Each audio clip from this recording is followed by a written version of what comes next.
বন্ধুরা good morning. রবিবার সকালে বেরিয়ে পড়েছি সীমানা ছাড়ি। আর কাজের অবশ্যই নয়, কিন্তু অফিসেরই কিছু বন্ধুদের সাথে আজকে পিকনিক আছে। এখন দাঁড়িয়ে আছি উত্তরপাড়া লেভেল ক্রসিং গেট। একটু বাদিয়ে পৌঁছে যাব। ইচ্ছা থাকলেও বিশেষ কারণবশত তোমাদের দিদিকে তো সঙ্গে আনতে পারিনি। আনার খুবই ইচ্ছা ছিল, কিন্তু যাই হোক, দিদি মনে একটু কষ্টও পেয়েছে, রাগও হয়েছে, কিন্তু কিছু করার নেই, আমাকে বেরিয়ে চলে আসতে হয়েছে। তা যাই হোক, দেখতে থাক। এখন রেলগেট পড়ে আছে, উঠলেই এগিয়ে যাব আমাদের পিকনিক স্পটের দিকে। বন্ধুরা চলে এসেছি পিকনিক স্পটে। চিকেন পকোড়া ভাজা হচ্ছে।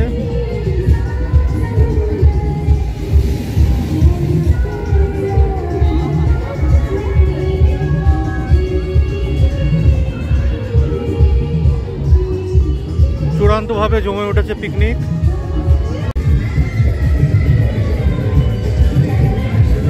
ছোট বড় সবাই যে যার নিজের মতো উপভোগে ব্যস্ত।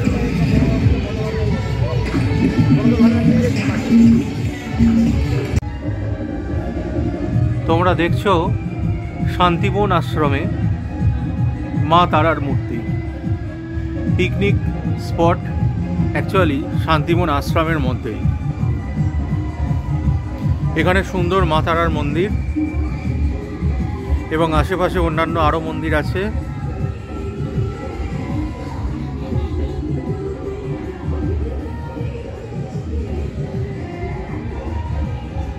চারিদিকে জঙ্গল।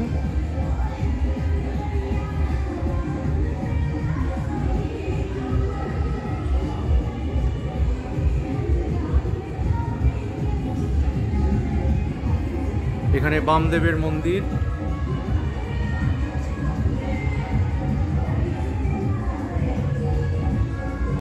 অত্যন্ত প্রাচীন একটি বটগাছ, দেখেই বোঝা যায়।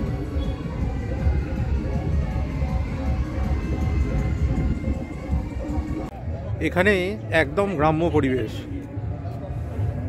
দেখো বন্ধুরা, মাঠে টমেটো চাষ হয়েছে।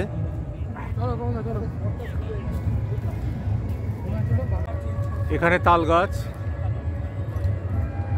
অত্যন্ত সুন্দর পরিবেশ, কিন্তু একমাত্র শান্তিভঙ্গকারী হচ্ছে মানুষ।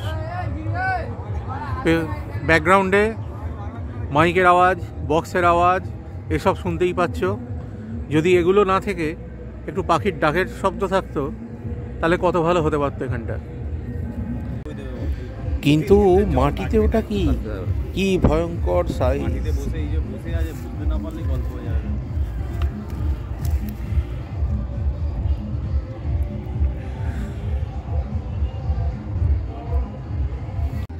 দেখো বন্ধুরা, এখানে সর্ষে ক্ষেত, সর্ষে ফুল হয়ে আছে।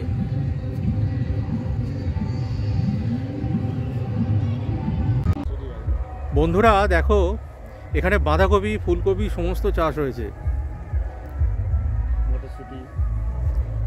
দেখো ছোট্ট ফুলকপি হয়েছে, তার ঠিক পাশেই বাঁধাকপি, আর ওপাশের ক্ষেতে মটরশুঁটি।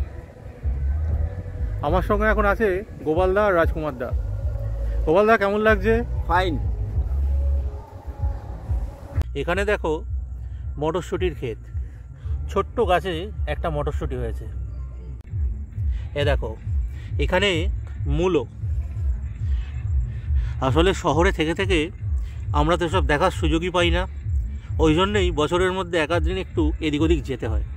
এখানে আলুর চাষ হয়েছে, যদিও মাটি থেকে তুলে দেখাতে পাচ্ছি না, কিন্তু আলুর গাছ দেখেই বোঝা যাচ্ছে। দাঁড়াও, জায়গাটা তোমাদের দেখিয়ে দিই।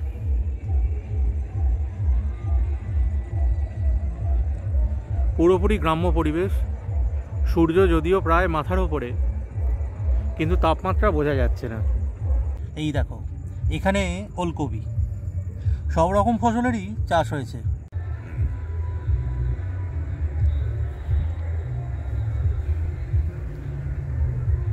ওটা কি শাক? বেতো শাক। বেতো শাক। আমরা ঘুরে ফিরে আস্তে আস্তেই দেখি এদিকে খাওয়া দাওয়া শুরু হয়ে গেছে।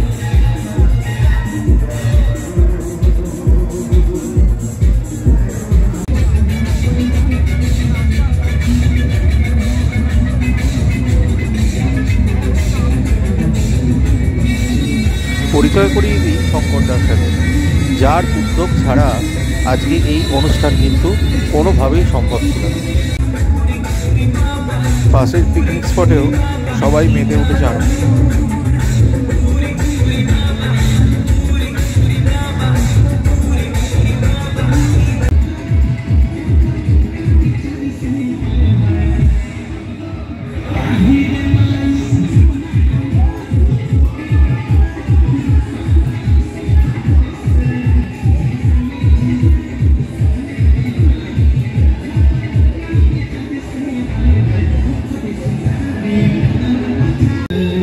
সূর্য হেলে আসছে পশ্চিমের আকাশে, চলছে লাস্ট রাউন্ডের খাওয়া দাওয়া।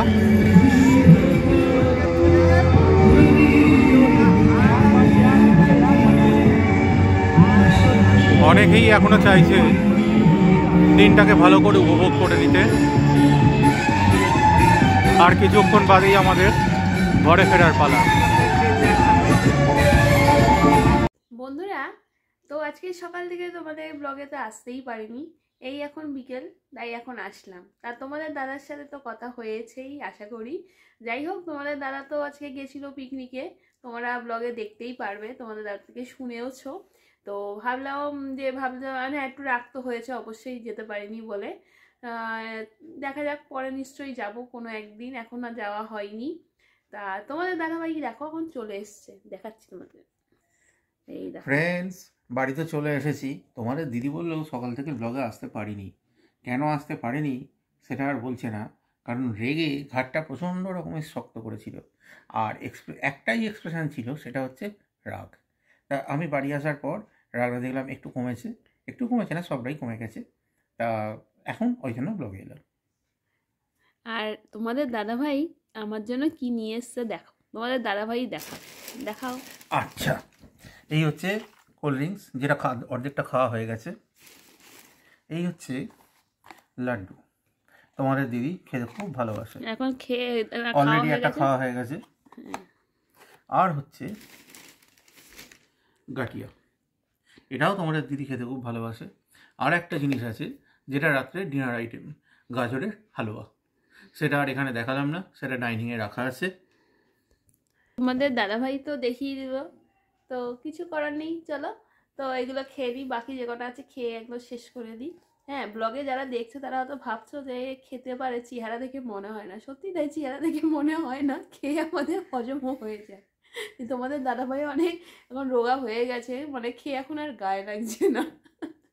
যাই হোক, তো এরকমই জানি খেয়ে গায়ে না লাগুক, এটাই সবচেয়ে ভালো। বেশি খেয়ে গায়ে লাগলেই সমস্যা। তো কাজেই আমাদের মতো তোমরাও জানি আমাদের মতো থাকো, হেলদি, এটাই বলবো। চলো টাটা, পরে কথা হবে। Hello friends, good evening.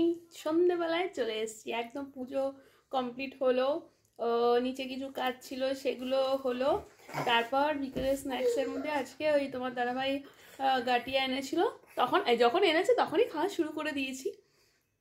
তারপর এখন আবার একটু খেলাম, তোমার দাদাভাইকে একটু চা করে দিলাম, চা খেলো, দিয়ে ঘুমিয়ে পড়েছিল, ঘুম থেকে উঠে এখন চা খেলো, ব্যাস। আর কি বলবো, তো তোমরা ব্লগটা দেখতে থাকো। রাত্রে কি খাচ্ছি না খাচ্ছি নিশ্চয়ই তোমাদের সাথে শেয়ার করব সম্ভব হলে। তোমরাও বিকেলে স্ন্যাক্স করে নাও তাড়াতাড়ি, তারপর পরে আবার আসছি। Hello friends, so dinner complete করে চলে এসেছি একদম তোমাদের কাছে ব্লগের শেষে। তো ব্লগটা আজকে তোমাদের দাদাভাই স্টার্ট করেছে আর আমি আজকে এন্ড করছি। তো চলো, তোমাদের আশা করি ডিনার কমপ্লিট হয়ে গেছে, এখন প্রায় 11টা বেজে গেছে, আমাদেরও অনেক আগেই ডিনার হয়ে গেছে, ব্রাশ কমপ্লিট হয়ে গেছে, সব কিছু কমপ্লিট। এখন হচ্ছে ঘুমোতে দেওয়ার বাকি। এখন শুধু আমাদের কথা হচ্ছে যে তোমাদের গুড নাইট বলবো। গুড নাইট না বললে আমাদের ঠিক হয় না, তাই না? তোমাদেরও তাই। তো যাই হোক, তো আজকের দিনটা আশা করি তোমাদের খুব খুব ভালো কেটেছে, সাথে আমারও ভালো কেটেছে। তো চলো, আজকের মতো গুড নাইট, শুভরাত্রি, খুব খুব ভালো থেকো, সুস্থ থেকো, দেখা হবে নতুন ব্লগে নতুন সকাল। তো ততক্ষণের জন্য তোমরাও ঘুমিয়ে পড়ো, আমিও ঘুমিয়ে পড়ি, টাটা।